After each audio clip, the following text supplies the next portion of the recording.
Ito yung dilemma namin eh. Kaya nung pinipilit niya,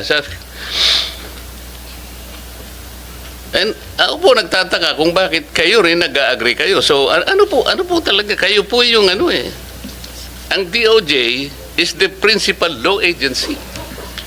If the principal law agency of this government will not even understand the basic requirements of the law para lamang magkaroon ng nag-a-apply pa lang yung tao po eh.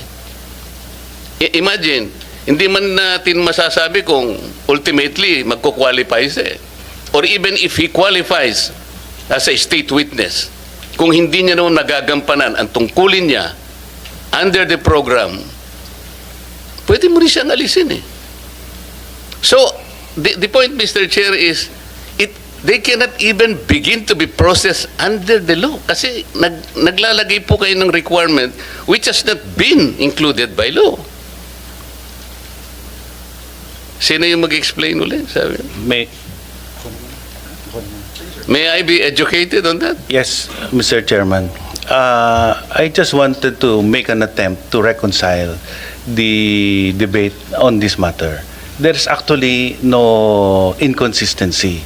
First, it is correct that under Section 10, the law provides for the qualifications for a person to be qualified as a state witness. Nandun po yung materiality at absolute necessity ng testimony ng tao at corroborated po to on its material points by other witnesses and that he is not the most guilty. Okay. Now, under Section 5, which refers to the memorandum of agreement that has to be executed between the DOJ and the potential state witness, nakalagay din po dyan yung necessary matters that should bind the agreement dito po sa Witness Protection Program. And under Section 5, letter D, nakalagay din po dyan kung ano po yung legal obligations and civil judgments or civil aspect of the case against him. Ang ibig lang pong sabihin niyan, kakausapin naman po siya, maari pong i-process yung application niya, but under the first statement under Section 5, what is specific provision under that law, under that provision? Section 5 po says nga, that basahin mo. Before a person is provided protection under this act, he shall first execute a memorandum of agreement which shall set forth his responsibilities including the following. So kasama po dun sa mga obligations. Ano nga? Ito po, to comply with legal obligations and civil judgments. So dun sa civil judgments po, this refers po to the civil obligation pertaining to the crime. Civil judgment? No. We are saying legal obligations. Ang basis po ng legal obligations, the basis of legal obligation is the law itself. Is the law itself, which walang includes, nakalagay na restitution. Bakit mo i-quote yung memorandum? Which includes po other provisions of law, including the civil code on unjust enrichment. Kasama po yan. Every law should be read consistent and harmoniously. Paano mo nga i-apply yun, even the civil code? How can you apply? Ano yung i-restitute niya? Alam mo, magkakatalo lang tayo rito eh. The DOJ is in a position to even calculate how much the applicant should restitute before he can be processed under the application. I'm making a distinction po between process and enjoying the benefits under this act.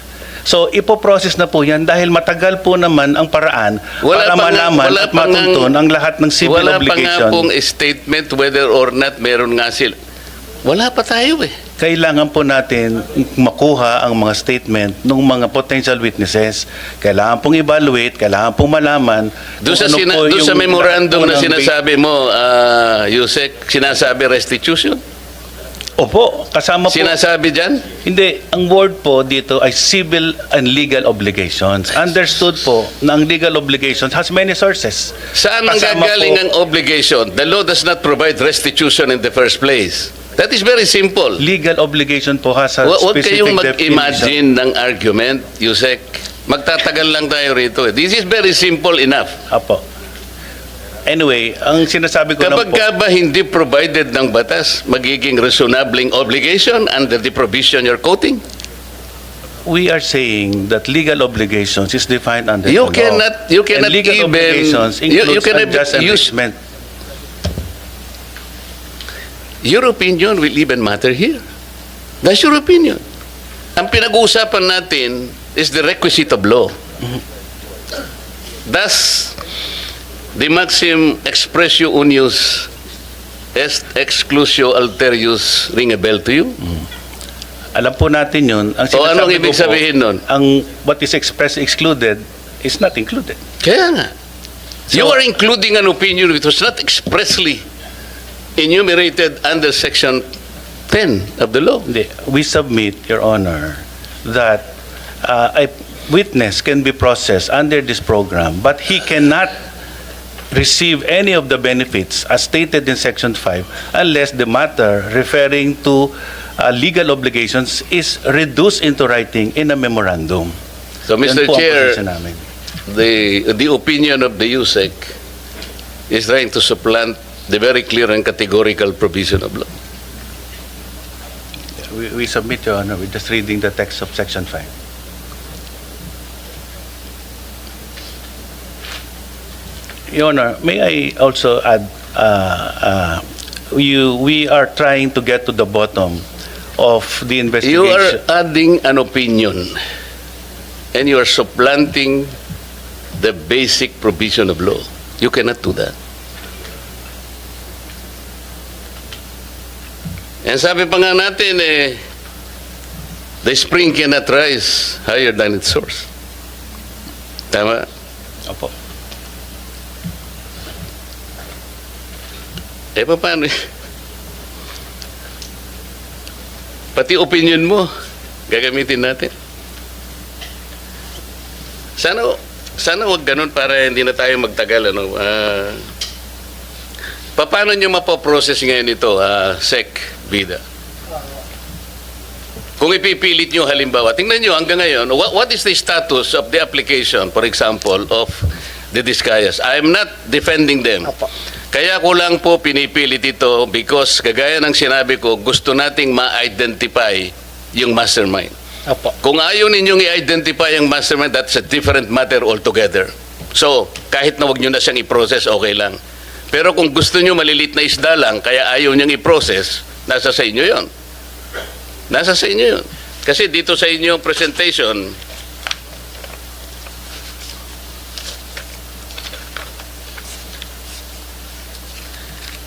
yung office ng secretary, yung law enforcement program ninyo, yung percentage of successful prosecution, meaning conviction vis-a-vis acquittal, is 90.14%.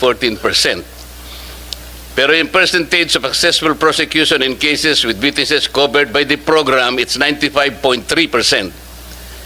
And then the third, percentage of successful prosecution in relevant cases handled by the DOJ prosecutors, 80.5%.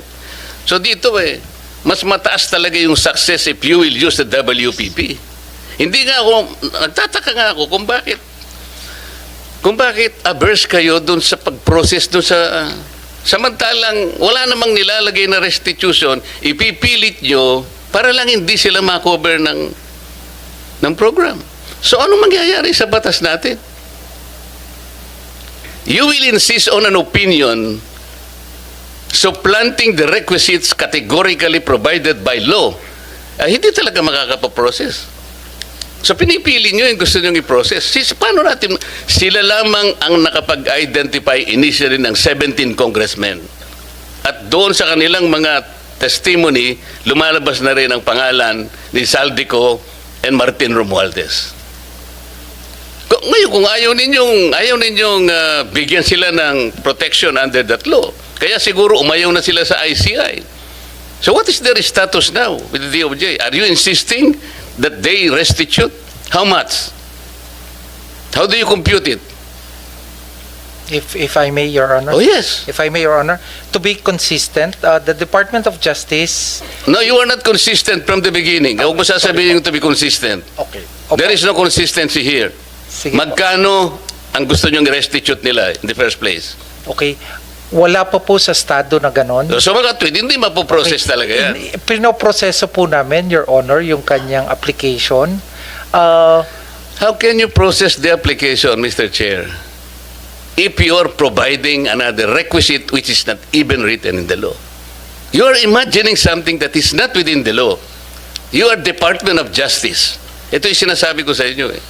You're supposed to be the chief. Pwede ho bang magdagdag, Your Honor? Halimbawa po, sa pagitan po ng pagpapalitan ng statement mula sa witness, sinabi ng isang witness, 'di ba? Kasama ako sa sindikatong ito. 'Di ba? At dahil sa kumita ako dito sa pagsali ko sa sindikatong ito, kumita ako ng 10 milyon. Kuwasa ho ba naman hindi pa kukuhanin ng DOJ bago siya matanggap sa Witness Protection Program? Mga practical na aspeto lang po, Your Honor. So ano nga sinabi sa inyo ng mga diskaya? Na-determine ninyo kung magkano ang kinita nila? Diba? Kaya po, Your Honor... Hindi nga, nakuha nyo na ba? Did they admit to you na sila ay nangulimbat ng ganito karaming pera? I have to explain myself, ha? Yeah, po. Hindi ko dinidepensa ng mga taong yon. Opo. Ginawa ko lamang yon doon sa nalalaman ko na ma-identify natin ang pinaka-mastermind dito. Yun lang, wala nang iba. Opo. Kung gusto nyong ang ma-identify, puro butete at saka sapsap, bahala na kayo sa buhay nyo. Gusto rin po namin, Your Honor. Gusto nyo pala eh. Opo. Why are you putting a requirement that is not within the law? Tsaka na natin sila pag na-prosecute na natin yung mandarambong, na-prosecute na natin yung mastermind. Bakit? Makakalampas ba sila sa civil liability? Of course, the court will, in proper time, adjudicate kung anong dapat nilang isoli sa gobyerno. That is the only time when restitution can be done. Kasi mayroong court order eh. Pero sa ngayon, will you abuse your discretion na kaya niyong gawin ito kahit na wala sa batas? How can the Department of Justice do that? You're supposed to be the embodiment of justice. Yes. Mr.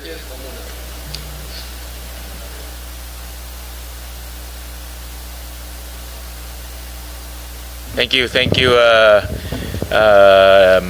Senator